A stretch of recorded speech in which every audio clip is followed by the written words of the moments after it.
back to Blues Fans TV. I am Sophie Rose. So this is going to be my sort of Sophie Rose transfer talk. I'm going to talk about our defence today. Very important. A lot of news swirling around this. I don't always believe all the transfer news that comes out there, no matter what outlet it's from, whether it's from Sky to the Metro to the Guardian. Chelsea are willing to offload players such as Kepa. No surprise there. Rudiger, Kurt Zouma, we also have Alonso, we have Emerson, we have a lot of players. And I was thinking to myself, well, this is more or less our whole back line, as well as our substitutes. So it looks to me as if Chelsea are willing to, and open to offers for other players, but they're going to have to substitute the money somehow. Now, if we were to sell 2 or 3 of our defenders, we're going to need to replace them. A defence is not a part of the squad, a part of the layout that you can really tamper with too much. Sometimes I think if you sell one of your midfielders, for instance, Willian's looking to leave. Apparently he turned down a 2-year deal at Chelsea. He wants a 3-year deal, and maybe Arsenal are willing to offer him that. It'd be interesting to see what you guys think of that, actually. Would you be happy if he went to Arsenal? Would you hold any grudges, or would you sort of think that's, time to move on? A lot of players go to Arsenal because it's just down the road. They don't have to offload their family. Yeah, I don't think I'd be too upset about it, but it would be very weird to see him in an Arsenal shirt, I'd have to say, because I think he's had some great games for Chelsea, and I can see why Frank kept him in the team for so long, because he offers the experience. But we actually conceded 54 goals in 38 games, and that was more than any club in the top 10, which is bizarre, really. You look at the likes of Liverpool and their goal ratio and how many goals they conceded compared to us. There's a clear-cut difference in quality. And I think to go and challenge the title next season and to make sure we regain our top 4 spot, I think it'll be a lot harder than this season. I think we relied solely on Leicester dropping a lot of points towards the end of the season this year. And our defence was a huge part of that. You only have to look at our games against Sheffield United in the FA Cup final, against West Ham, many more throughout the season where we've played fantastically against City, and then all of a sudden we seem to go and play like a bottom half of the table team against our lesser rivals. So that for me is something that we really need to work on. The only way we're going to do that is to buy new players. I want you guys to comment below and let me know who you think would be a good addition to our defence.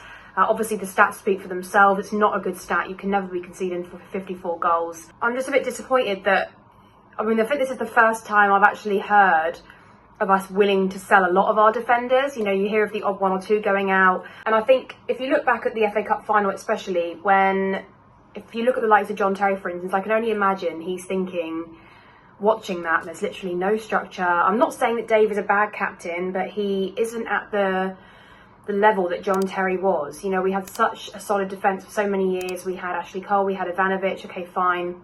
Ashley moved on and Ivanovic sort of had his time with us. But we had a very strong defence for many years, and I think that contributed to why we won so many titles. Not just because JT was the captain, but because he offered structure in the back line, and we don't have that anymore. I think the closest we have to that is Kante, and he's a midfield player. And I think when you see that we don't have him as that sort of defensive midfield role, we do see the ball in in our half a lot more, and that's something that we really need to work on and improve on. Kepa, I think, has had his time. I think he's had enough time to prove himself. I think the 70 million price tag is outrageous. That's not to say that he hasn't made a few good saves during his time at Chelsea, but when you're dropped for a final, you're clearly not favoured by your managers, by the assistant coaches. There really is no room for you to stay. In terms of goalkeepers we could go over, Black obviously is a target. Whether we'll get him or not, I'm not too optimistic, because it's not that we don't have the money. It's more the fact that we take a lot more time to move on these players than other teams do, and they sort of have to swoop in. I know Frank, I think maybe if he could give him a call, I know that helps sometimes when the managers convince players to come across and to join them instead of our rivals such as Tottenham. We've seen it happen with Willian more or less. But I really think we need to act quickly on this, because next season is going to be so much more difficult. Next season is going to be far more competitive. Liverpool are going to improve their side, and for me that's like, how can they even improve it more than it already is? So we really need to be challenging for the title next season. We have to win a trophy. I think Frank had this sort of almost like a gap year a gap year, but still playing. But he had the benefit of the doubt, considering we had the transfer ban, and he's had to sort of do something that no manager's done before, and that is play a lot of the youngsters. I mean, I can't imagine if we did have a transfer window, the likes of Reece James, the likes of Mason Mount would have all featured in the team. Even going down to Hudson-Odoi.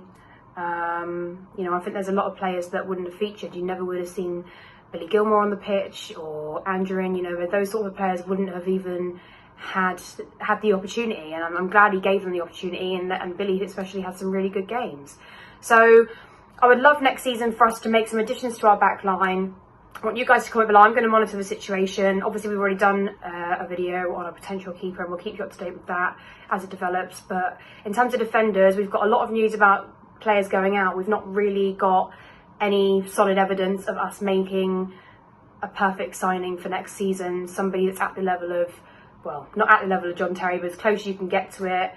It doesn't seem there's no news of Aspilicueta leaving. I know that might disappoint a lot of you, but he's our captain. He's been with us for years, so maybe having the right players alongside him would improve his performance. But we seem to, be willing to get rid of a lot of our defence, and I just hope that we move quick enough to get replacements in. Otherwise, we're going to end up with no one.